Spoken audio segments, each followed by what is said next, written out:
Hello, Alila.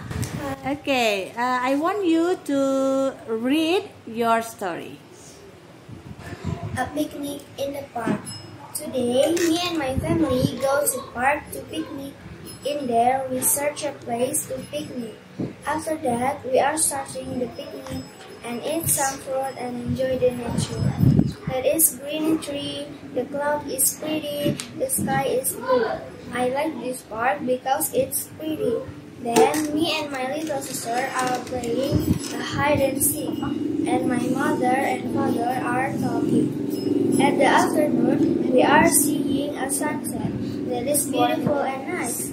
After this, we are going to go home. We prefer to go home after real picnic. Okay.